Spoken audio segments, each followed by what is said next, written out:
Hey, Brian. Hey, Elliot. What's the talk of the table? Today, we are joined by J. Strautman and B. Marsollier, the co-GMs of Planet Arcana, and now the co-designers of the upcoming tarot-infused TTRPG of Fool's Errand. J and B, welcome back to the show. Woo! Welcome. Thank you. Wow. Two repeaters. I genuinely didn't know that you did the Hey Brian, Hey Elliot live. I thought that was a one-take thing that you reused, and so it was really delightful to get right in the mood. That got me really jazzed up for this. We do it every time. Jay, you've been here before. I didn't remember. Oh, well, shows how much you care.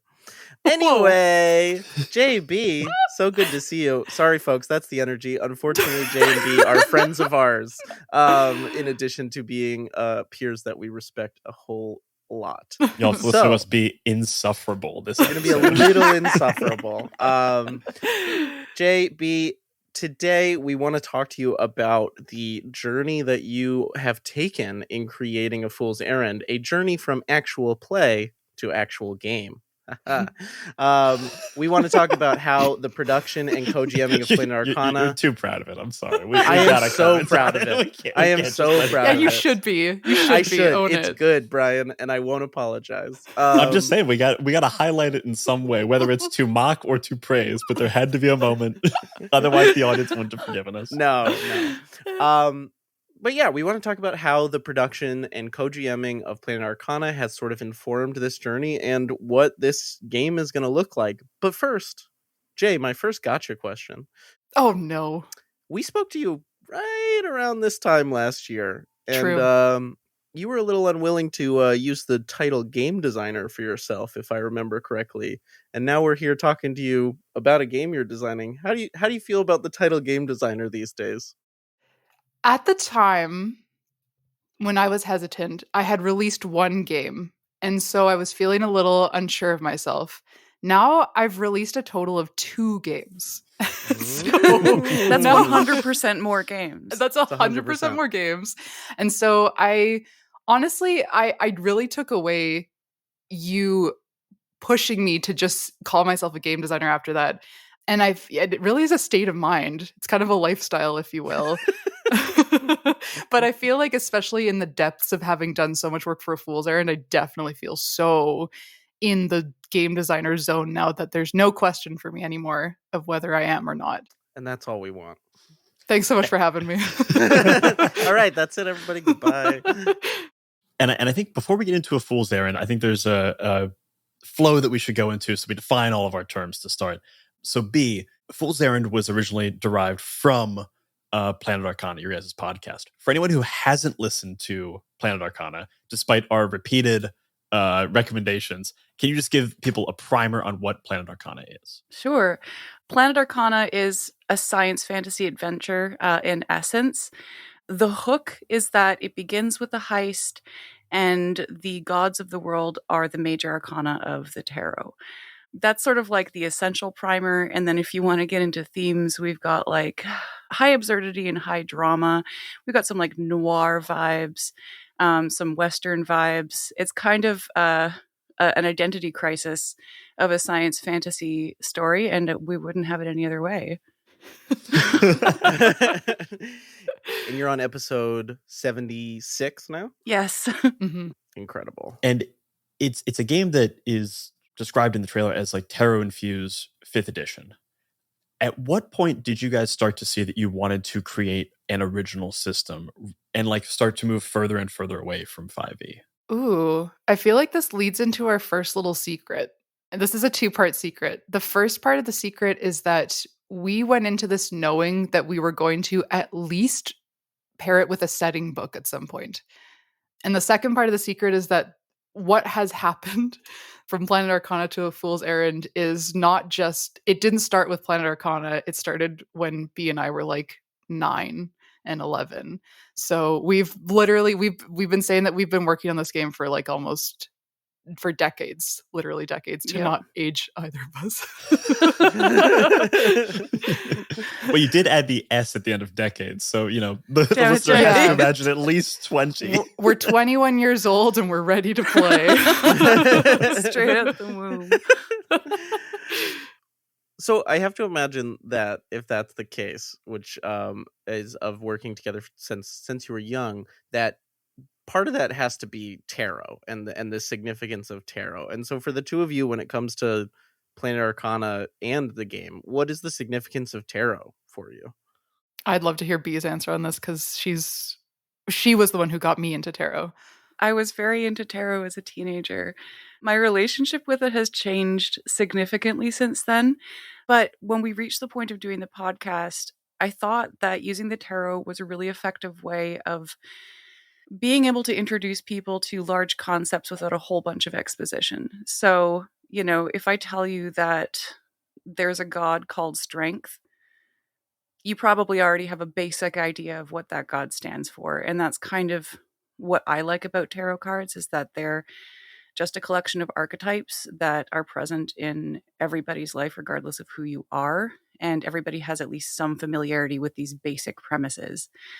And then we can start to kind of combine archetypes in unexpected ways without having to, read off 5 pages of like who this god is and, what they're all about and what the prehistory of no, you can just jump right into it and understand these big premises as like sweeping archetypes. It is always fun to use those like very broad archetypes because they're understood enough that you can either lean into them, everyone gets it, or you can buck against them and everyone gets like the fun contrast of it. Yeah. And now you have uncovered another theme of Planet Arcana, the podcast. Well, so I'm curious because, Jay, you said that one of the secrets is that it was always going to be a setting book. But obviously now we know it's not a setting book. It's an original game system. Did elements of this game begin as you two homebrewing things in 5e? I mean, we homebrewed the campaign so much for the podcast, but I feel like the game is something so completely different because it uses cards as a resolution mechanic, which is just so vastly different from a D20. I'm trying to think if we did homebrew anything from other than setting elements like the gods, the places, the dream and digital network, the fact that you can play robots and humans. Like, other than those elements, I can't think of anything that we took from the way that we play the game on the show to the way that we actually play mechanically the game in Fool's Errand. So I think that leads us into a good thing of, we've been talking about Fool's Errand, we've been talking around Fool's Errand. Let's talk about Fool's Errand. Can you give me the pitch of what Fool's Errand is and kind of dive in a little bit on what the mechanics are? Yeah, so A Fool's Errand is a tarot-fueled science fantasy role-playing game about playing the fools, keeping the gods in check, and preventing another big oops. Players start by building human or android fools, which is the 0th card of the tarot, and they build unique tarot decks for their characters that kind of represent their abilities and relationships to different major arcana. And then the Fool's Adventure, they incite calamities to get stronger, but as they do, the major arcana become more and more involved, and as the major arcana become more involved, more calamities are incited, and it brings the world closer to the ultimate calamity, which is the big oops. 2.0. 2.0. There's a lot in there. lot of juicy meaty stuff in there. So I guess one of the questions I want to ask is, what on earth is a big oops, and why are we making our own? So the big oops is the biggest calamity that the world has ever seen. We have one in our podcast campaign, but for A Fool's Errand, we ask during session 0 that the table decides together what their big oops is and how recently it happened. So that's kind of just like the prehistory of the world that you'll end up playing in, and then the ultimate disaster that you are leading the world to once more. It is fun how often that's a core world building thing in a lot of like either actual plays or home games. It's like, here's the calamity that happened in the past, and now like having that just built into the game is really fun and like helping you build that. 'Cause usually that's the thing that feels like a big lore world building ask that this game makes a lot easier than what you would have to do on your own. Thank you for that. Thank you for that. I feel like, okay, the one thing that I do feel like we ported over, it's less of a mechanic and more of an experience that we want to provide, is that I feel very frustrated at times with how D&D really puts everything on the DM's shoulder, not only in, the fact that you like they do provide some world building stuff, but I don't know a lot of people who actually use like the I don't want to say vanilla because I feel like that has a negative connotation, but I don't really know a lot of people who use the out of the book stuff. I feel like a lot of people are homebrewing, which is great. Both cases are great, but I've played so many games and I've been a GM for so long that this is my first game that I have made or co-made that has a GM. So my primary goal in this is to ensure that whoever GMs it has the easiest time building an expansive world, one that's unique to them and their group, but also supports them a lot for like the kind of story that they'll tell that will like really incorporate the players and their characters. And so I think if there's one thing that I did take from the way that we play D&D, it's almost like the thing that I'm missing from that is what was super important to incorporate into the game. I do think that's a huge boon, and it's something that we've called out on the show a lot. Of the games that we find the most effective and the games that we end up loving the most are the ones that provide that very clear on-ramp, especially for the person running the game, because that's one of the biggest hurdles is, A, you've got to get someone to run the game. You've got to get a group together. And then it's got to be an easy enough on-ramp and an easy enough time for you to get the game started so that everyone can fall into play where everything gets easy. Once everyone's comfortable and in the door, everything's great. Getting there is one of the hardest parts. Mm-hmm. So, Jay, you said that this game is the first one that you've made with like a traditional GM role, and like you're obviously inspired by a podcast that is D&D, it is long form, it is campaign. I want to ask kind of either of you, who is this game for? Like what kind of players, what kind of groups is this game for? I think we would love for it to be a game that is like as accessible to people who have played lots of different types of games as it is to brand spanking new players. And we have been playing with I've been playing in a home game with some brand spanking new players, and I think we're heading in the right direction, which is really exciting. I think having that early investment in world building, like even before you start playing, is something that especially new players, it helps give them a sense of ownership and control over this world when they're still kind of touchy on the rules, which was a huge hurdle for me getting into something, like feeling like I had no ownership because I was, even in terms of the mechanics, completely lost. So I hope that's something that we can achieve. I would add to that too that I feel like this game lends itself to campaigns, like more than a couple sessions, because that's what that's what B and I were playing before we started the podcast. Was we had like a 60 session long D&D campaign that was just like not recorded at all before this. So yeah, just something that you can really sink your teeth into for a long, long time. And I do kind of want to dive into a bit of the mechanics because this is a like tarot powered and like card drawing mechanical system, whereas dice are familiar. I mean, worst case scenario, if you've never seen a die before, you roll it, there's a number there. You're kind of like, okay, I could guess. A tarot deck is, even for someone who used to work as a professional magician, so is very familiar with cards, tarot deck is a little more intimidating of an object of play. I guess my two questions are, how familiar do I need to be with tarot to play this game? And how is the tarot deck used to work as a mechanical engine for the game system? I would say you have to be 0% familiar with tarot to pick up the game. Because really, at the end of the day, the main mechanic is that you're drawing from one of your two decks that you've made for your character. And you have like a target number that relates to a skill. And you have to draw a card that lands equal to or under that number. So if you're trying to intuit something and your score is 8, you need to draw an 8 or lower card. So at the end of the day, it works similarly to dice, but something that I think is really freaking cool about a deck of cards is that when you're rolling a d20 and you are rolling like hot garbage and you're like, man, I'm due for a 20. That means nothing. That's fake. That's fake. But when you're drawing cards from a deck and you're like, man, I'm due to get my crit success, it's true because you're literally whittling down the deck to get to the crit success. You can almost kind of see the progression of how you'll do in the session because you've used up certain cards. And that part really excites me about having a deck in front of you. Yeah, you can do some actual gambling. That's very good. Yeah, dice don't have memory, but a deck of cards does.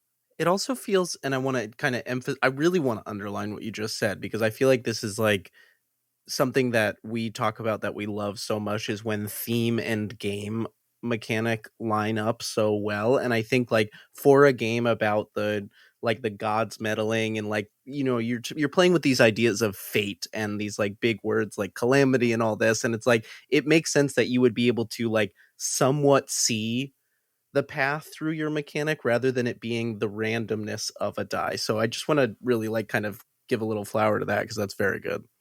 Something I didn't mention also is that while you mostly have a deck of just like numbered valued cards, the wild cards, literally is the term that we're using, that we've thrown into the decks, are the major arcana. You have a very select few of them. And when they pop up, things escalate or get funky in line with that arcana's tenets. So like if you drew strength and you were trying to do something strengthful. There's probably a word for that, but I choose not to use it. No, it's strengthful. It's strengthful now. You know what I mean. As somebody who's playtested this game with you all, I think that there is something I want to ask you, that is like, you don't just mean when the arcana come up as cards and mechanics. That also has a in fiction implication, correct? Yes. Yeah, it's literally the gods reaching into your adventure to take their slice of it, almost to take their we kind of have framed it a little bit that they take credit for your successes, for your failures. They are yours, but the gods are kind of greedy in that way, greedy and jealous, and they take a little piece of you whenever you try to do something that they decide they need to have a hand in. I do also love that drawing from a deck of cards in this way with the major arcana as wild cards, it has that. I'm still trying to figure out what the word is for this, but that like leap up, hell yeah moment of rolling a nat 20, of like instant excitement. That like a lot of mechanics, if you're rolling like a dice pool, you've got to like, okay, I rolled 5 6s and 2 4s. Let's separate those out and figure out what that means. Drawing cards, for a lot of it, you're just like, okay, I rolled under, or I drew under, I drew under, I drew over, I drew over. Then all of a sudden you draw a wild card. It's like, boom, bam. I know what that means. I don't have to do any math. I don't have to think about it. I know a big thing is happening and I'm excited about it. And I think every system kind of wants that. It wants to have something like that is like a moment of jubilation, I guess. Euphoria. A euphoric game moment. B and I have this little saying that we use a lot when we're prepping for an episode of the podcast, where if we find something that like, because we're 76 episodes in, there's a lot that we're trying to tie into the beginning, especially as we're getting closer to the end. And so when we find little connections between stuff, we always say it writes itself, because it sometimes feel like there's an extra, like almost, some kind of universe reaching into what we're writing and like kind of finding those connections for us. But I feel the same way when I play a game and something happens in it where it's like, that was exactly what needed to happen. And there's like a kind of magic to that. And I get really excited when like that couldn't have played out better. I feel like every time we draw major arcana in the game, I feel like that, because I'm always like, oh my God, that was the exact moment that like something weird needed to happen. It does feel a bit spooky sometimes. And if you want to mythologize it that way, which I always do, it's really fun. It is especially fun because if you see a nat 20, it just means boom, you did it. If you see Wheel of Fortune, that could mean, like, depending on your knowledge of tarot, how much you want to dive into it, how much you just want to interpret it yourself, that excitement could mean a lot of different things rather than just, I did it. Rather than just, I did it. It is, I did it with this caveat or with this story. I can immediately start to form a story rather than just, I tried to leap over the building. I leapt over the building. Right. I feel like so here's where people's brains might be going right now is like, oh no, if I GM this game, I have to manage 22 gods. 20. Well, yeah, 20. That's right. We exclude the fool in the world from the pantheon. So it's like, so if I'm a GM right now listening and I'm like, oh, I really want to run this game, but like, how do I how do I run 20 gods? How do I think about a pantheon this big? Like, how does this game sort of help people who are sort of scared of that, how that sounds? Like, how is it actually not that bad, I guess? Ample GM support, lots of tables, and essentially the meaning of the major arcana is kind of baked into as early as character creation. So when players are building their characters, part of that is to select motivations. Each of those motivations is related to a major arcana, and then they get put into the primary deck. Those are the ones that are typically going to end up involved in the story. So depending on the number of players you have, say you have 3 players at a table, you're going to have 9 major arcana to contend with, and you're already going to know a little bit about them because of the motivation that's associated with them. And then we also have like a handy dandy reference table that distills it to like 3 words per major arcana so that you have like the essence of the archetype to jump off from. We don't want to make it too prescriptive, but we do want to provide a lot of like incorporation of the theme of the major arcana into the actual game. So that's a goal that we have, is to make it incorporated as early as possible and to have it as streamlined and archetypal as possible to help people who aren't familiar with arcana tarot cards. I would add to that too that it's not like every time a major arcana is drawn, the GM has to like personify them. It could be very symbolic, you know, like literally if you draw the moon, something could happen, especially if you draw it at night. You could just describe like the moon getting brighter or going behind a cloud or some such. But on the other hand, we also plan to, because B and I have done so many different voices for the Arcana in the show, that we've really thought about how you might play them if you'd like to. So I think as part of the Major Arcana section that we're going to have in the book, we want to have some notes of like how to role play them if you did want to personify them, and like, you know, voice notes if you did want to give them voices.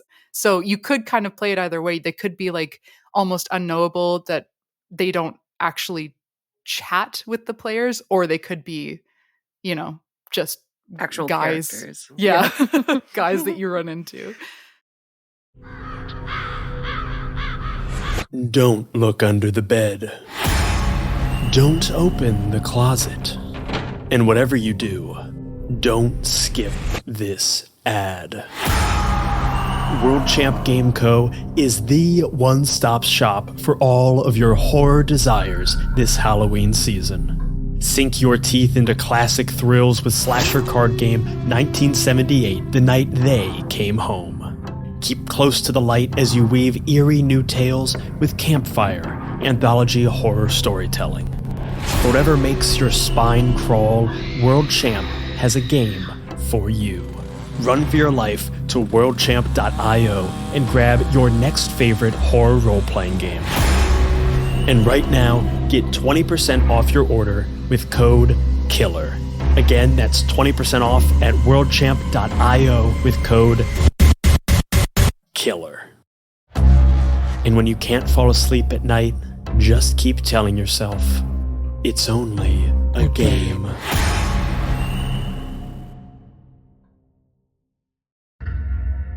The Between is now crowdfunding on BackerKit. The Between is a new role-playing game from the creators of the award-winning Brindlewood Bay. Inspired by Penny Dreadful and Sherlock Holmes, you play as monster hunters in Victoria-era London, investigating and neutralizing these supernatural threats that terrorize the city. Threats that Scotland Yard can't or won't handle themselves. As the story progresses, you become aware of a criminal mastermind pulling the strings behind the scenes. In the end, you will have to face this mastermind in order to save both Queen and country. Rewards for backing this project include The Between's core rulebook, Shadow Society, an expansion book for the game's London setting, and Sons of Another World, which gives you 3 brand new settings for The Between. And back early to get access to a limited reward, the glow-in-the-dark Mastermind Dice. So head right now to BackerKit and search The Between.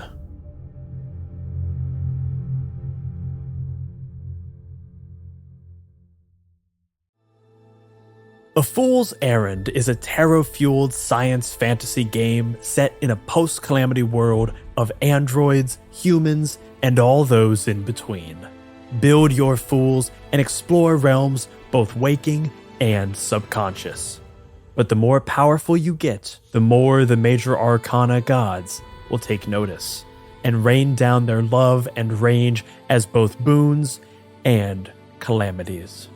Every calamity dreams its successor. The world approaches its next big oops. So, fool, will you deny these jealous gods? Back A Fool's Errand right now by visiting www.afoolserrandgame.com. Your errand awaits.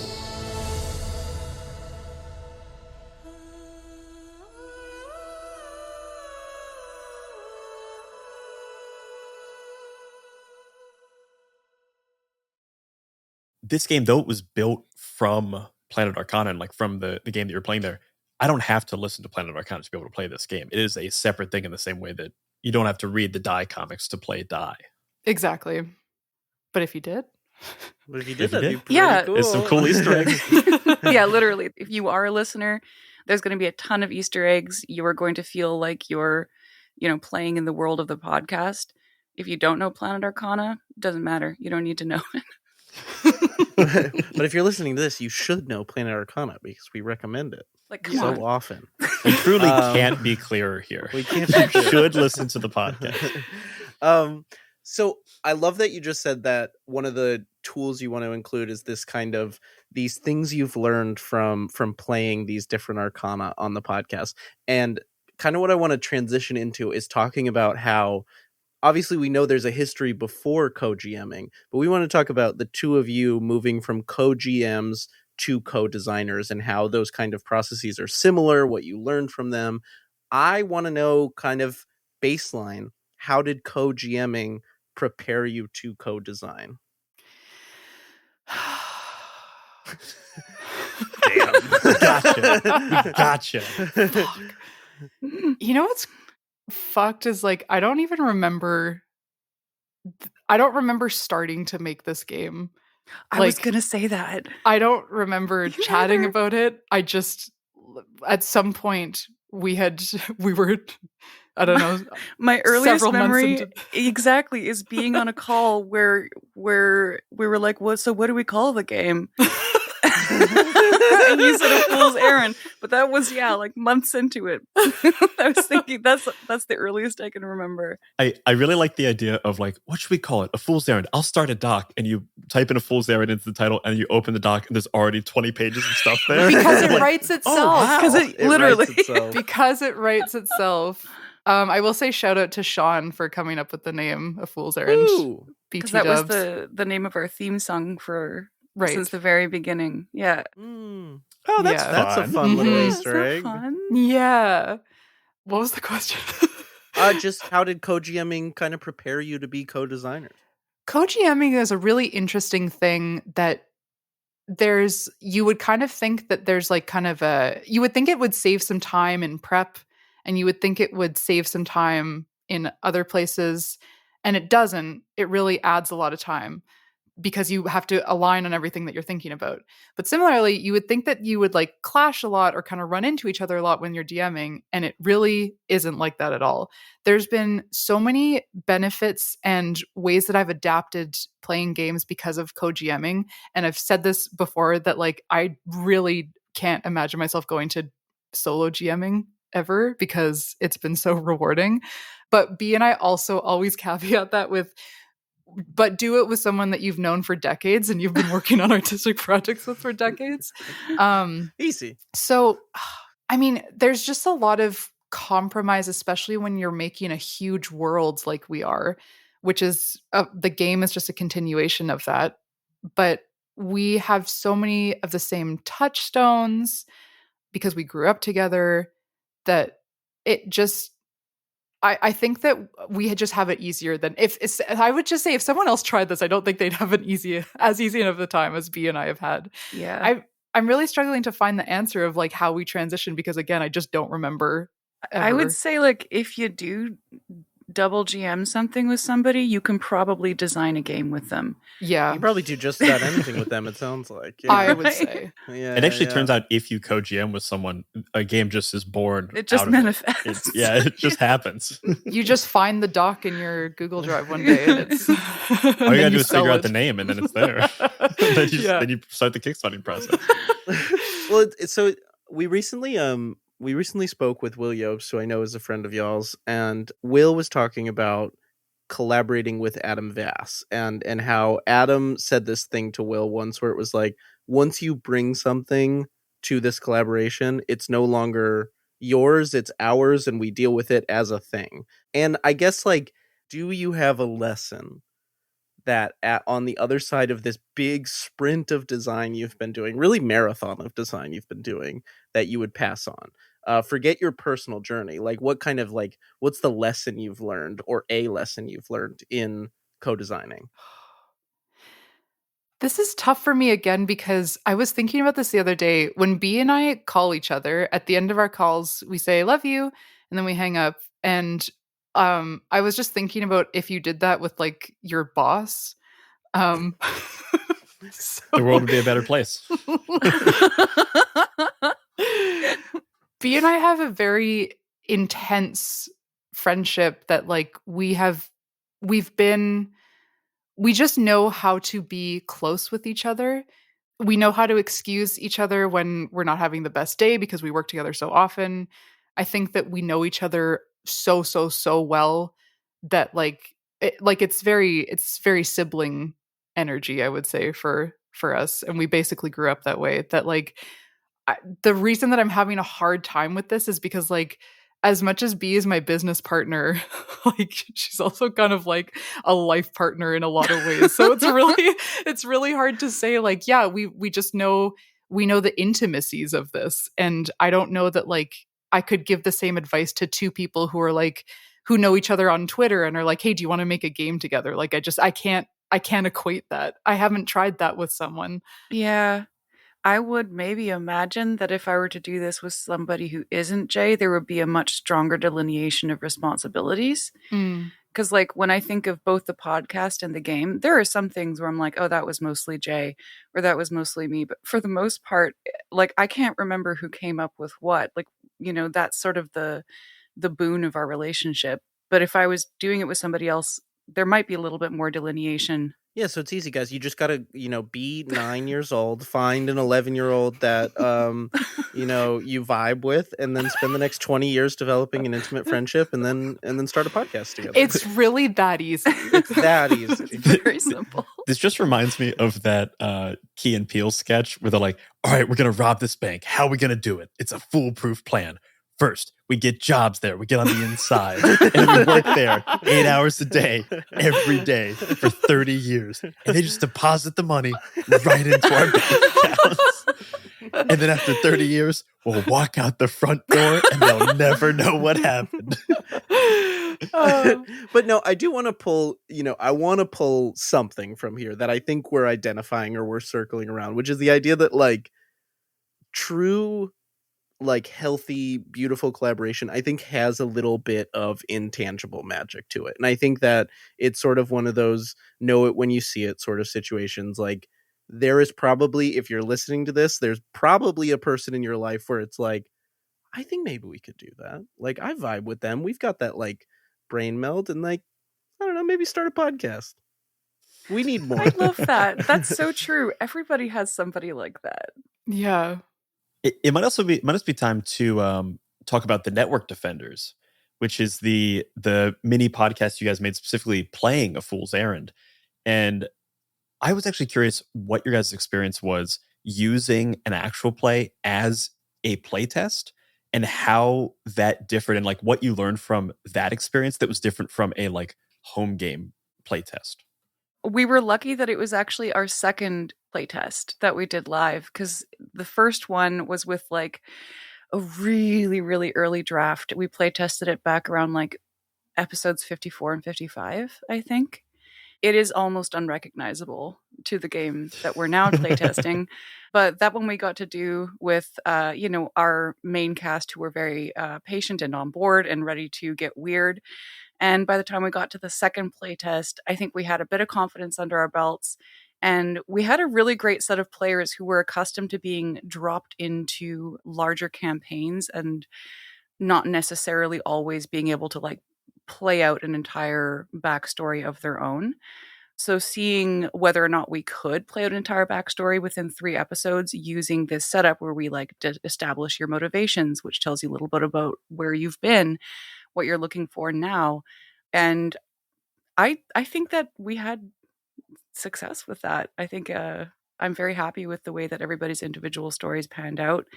And we got to use a lot of the mechanics, and then we came out of it with with some interesting new ideas that ended up changing the game even further. We played it right after we play tested at Breakout Con in Toronto also. So that was great for helping develop the game. But in our playtest at Breakout, all of our playtesters were most excited about going to the networks, which in our game and in our world is the place where you go essentially when you go to sleep. So humans go to the dream network, androids go to the digital network. And we had all of these playtesters who like, as soon as they found that bit in the game doc, they were like, well, I mean, that we How do I have to get go there? there. Yeah, exactly. How do I get there? So that felt really affirming to then do this 3-episode show, The Network Defenders, which is, for some context, it's in canon in our world, but totally standalone. So you can listen to it having not heard the rest of the campaign, but it does interact with the campaign like tangentially. And The Network Defenders is about 3 people who go into the networks to find someone who got lost. And so we had on Nordinelli Kadir, who was in Wild Sea and I was also in Wild Sea.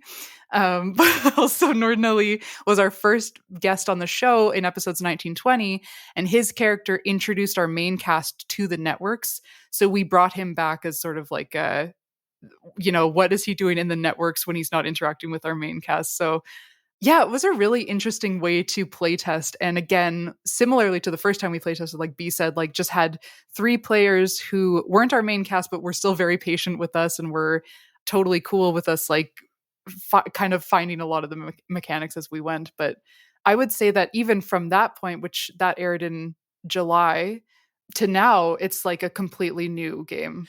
As things change between versions, the question I'm going to ask isn't necessarily about specifics, but like, what are the things that you find end up changing the most? Like, is it just you're finding where the heart of this game is? Is it you already knew the heart and you're changing the body around it? What is the thing that moves between versions the most? I would say we almost found the heart after the playtest with the Network Defenders.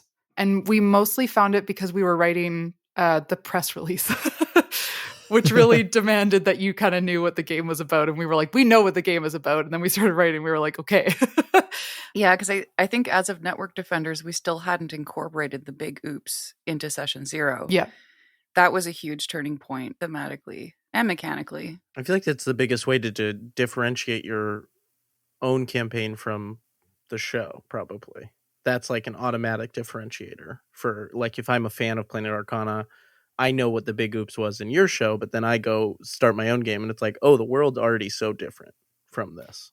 Yeah, exactly.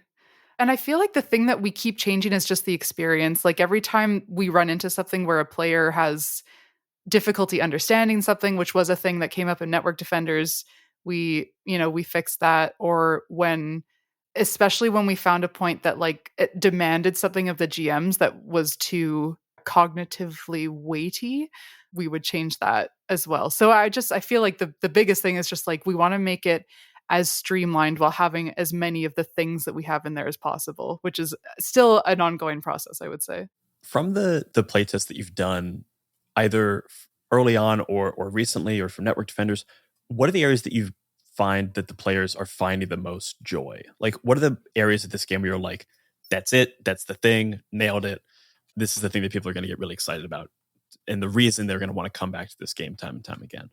I think the motivations that make up your character are pretty cool. It immediately ties you into basically when you make your character, you select 3 major arcana either randomly or off the list, and then each of those major arcana has 3 motivations for you to choose from. And so you have a mix of 3 motivations that make up your character, but that was one of the first things that we made for this game, actually, even in like the very first version. And I remember B and I were just like pulling 3 cards to see like if anything wasn't working with each other. And we made like 20 characters off the cuff that we were just like, oh my God, I want to play every campaign with these characters. So I feel like there's a lot of like inspirational juice that comes from selecting your motivations either randomly or with intention. And I feel like when we sit down and play, I see people light up when they kind of find motivations that do work with what they're trying to go for, or when they find a connection between 2 motivations that were random. I know that's what I like in a character generator, is like something that places me into the world without me having to do a ton of work to get there. So I feel like that's a big pull. Yeah, I think like a lot of the time when I'm trying to go into a campaign cold and they're just like show up with a character, build it from the book, that I struggle not having any box whatsoever. And I work really, really well creatively when there are some parameters. And so leaving the option to just be like, yeah, choose your own motivations if you want, or you can just draw them and make something of this, like, you know, this collection of hooks. And I also really think that people are enjoying the customization that they're able to do after that step. So once you pick your motivations, we have 6 archetypes, but you can combine any 2 of those archetypes. And then in addition to that, there are like specific abilities that you must spend experience to choose. So anytime you play the game, like you're going to have the option to make one of like a billion different combinations of motivations, archetypes, obligations, and that is very exciting to me, and I hope other people. I have found a lot of joy recently. I feel like we talked about this recently, of when I first got into role-playing games, I was always the person of like, I'm never going to use a source book, or I'm going to homebrew everything. It's going to come from, my mind or whatever. And like, that was satisfying. And the further I go down, like trying new and different games, the more I'm like, random table, that's actually going to be better than anything I could come up with. It's like I am so limited by my own experience. When you put 3 random words together, that will trigger more imagination than you could if you just like have to sift, then you have to sift and find a thing and then iterate and iterate and iterate. Yeah. You just get 3 random ass things. It's like, hey, imagine something right now. Exactly. It's like, there's a water But it's bottle. like, imagine something dark, big, and stinky. Whoa! Exactly, yeah. Oh, I love those adjectives. Kind of the last thing I wanted to touch on with the Network Defenders, as we kind of start pivoting to talk about the campaign for A Fool's Errand, is how was your experience of using actual play of a game as a kind of hype builder for an upcoming release? Ooh. It was a really cool experience, I think, because our network, Rusty Quill, was really quite helpful in getting the word out. And we had some ads playing on the Magnus archives at the same time. And so our listens just went bananas, which was awesome. But yeah, maybe this can transition to the next part, but I've run a crowdfunding campaign before. B's run a crowdfunding campaign before. I asked for 500 Canadian dollars, which is like $5 US dollars, for my game, which was very achievable. And we're asking for a lot more now. And so I have literally seen how much bigger our reach is from having all these multiple points of entry to the game, like whether you know me from my game, whether you know B from her game, whether you know us as Planet Arcana. I personally like to listen to actual plays of games that I might want to buy because that makes me want to buy it. What more can I say?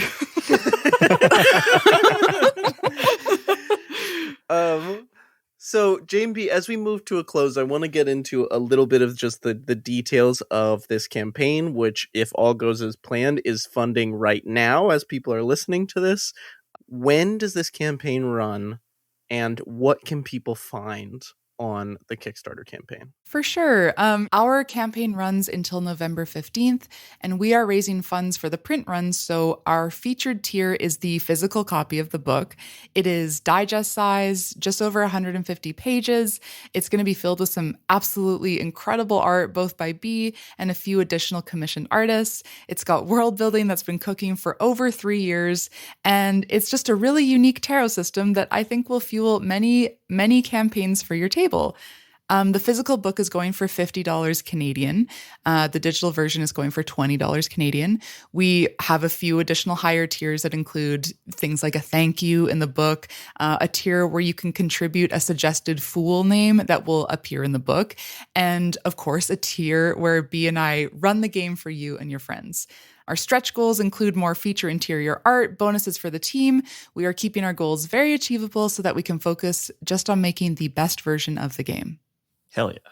So, but before we move into our outro, a thing that we're curious about is you guys are creeping towards 100 episodes of Planet Arcana, kind of nearing the close of this major campaign. For Arc 2, do you guys plan to use a Fool's Errand as the main system for the show moving forward? My dream is that we play campaigns that become games every time. And a Fool's Errand is like, it's almost like the closing chapter of what this campaign of Planet Arcana was. And it's a memory book, and like, it would be really cool to play it again, but I have my sights set on what's the next game and campaign, to be honest. Yeah. It might be a little spooky. Yeah, we do have plans for the next like smaller campaign, which will be spooky. Can you give us a one-word tease? Spooky. Island. Oh, B, you should give a little something, because the island's really fucking cool. Okay. There is a real life mysterious incident known as the Vela incident, which took place off of the Kerguelen Islands. It was 2 flashes recorded on various radar. Nobody knows what caused these flashes. There are theories. It has never been solved. The island is about a handful of players who, for various reasons, are coerced into going down to the island to solve the mystery of the Vela incidents. Very cool. Spooky. It is spooky. Very Oxenfree, if you played Oxenfree. Yes, and in fact, I was when I started running the island, which was the precursor to Planet Arcana. Like, it was what made us decide to record and have a podcast. Yeah. I love that. So, dear listeners, stay tuned for the spooky next chapter from our friends at Planet Arcana. Ooh, it feels crazy to have said it on recording. Yeah, I'm this so is excited. literally the first time we've talked about it at all. An exclusive scoop! JB, our final question that we like to ask all of our guests is, what are you bringing to the table? And this is just our cute way of asking for a recommendation that you'd like to give to our listeners right now, other than go back a Fool's Errand immediately. But let's be very clear. You should go back a Fool's Errand, and you should go listen to Planet Arcana. Those are 2 official stances of this podcast. Yeehaw. And if you've gotten this far and you haven't done it, you're not a fan, and we don't. Whoa! We're taking a You hard have to line. do, I'm you have so to do at into least it. one of them right now. Right now, dude. We don't have a lawyer that can check that statement, but that's okay. B, what do you bring to the table? I'm bringing the Arkham Living card game. I really enjoy it. I think that it is a card game that leaves open a lot of room for RP. At least it is when I play it. It's horror based, and I like it because it's a scary card game. Hell yeah. And Jay, what do you got for us? I am bringing someone who has never played a TTRPG to the table, because those are the kind of people that I want to play with right now. If I could have a very small aside, I got pushed a YouTube video yesterday that was about this guy who his girlfriend wanted to try one of the games that he was playing that was Hollow Knight, but she had never played video games before because she didn't grow up with them. And so when she started playing it, she didn't have the language of video games. Like, she didn't know that you could try to find like the sprint button, or, you know, that you could double jump and stuff like that. And when you don't grow up with that kind of stuff, where you're not entrenched in it, you don't think to look for that. And it's really valuable to play with people who don't speak that language for a myriad reasons. Like, for first of all, as a game designer, you realize what you're not communicating, but also it makes you look at stuff differently. And so I'm really excited about playing stuff with people who are not familiar with TTRPGs. Very good recommendation. I also just want to have a quick aside that I love that we've adapted the term as a society of, it used to be, I found a YouTube video. Now it's, I was pushed a YouTube video. Hilarious. Against my I will. was served a YouTube Yeah, video. yeah. Algorithms are here and they're fucking us up. I did not order this, but I did eat it.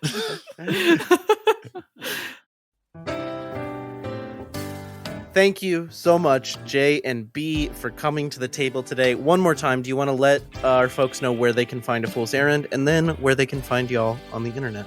We have a vanity URL. You could go to www.afoolserrandgame.com, and that will take you exactly where you need to go.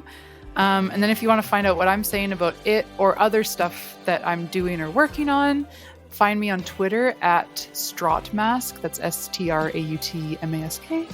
You can find me at Marsollier_B on Twitter, my freshly unbanned account, MARSOLLIER_B. And on Instagram, in case I do get banned again, MAR.SOL.LIER.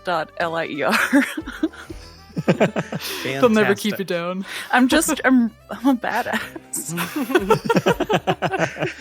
We'll make sure to put all those links in our show notes below.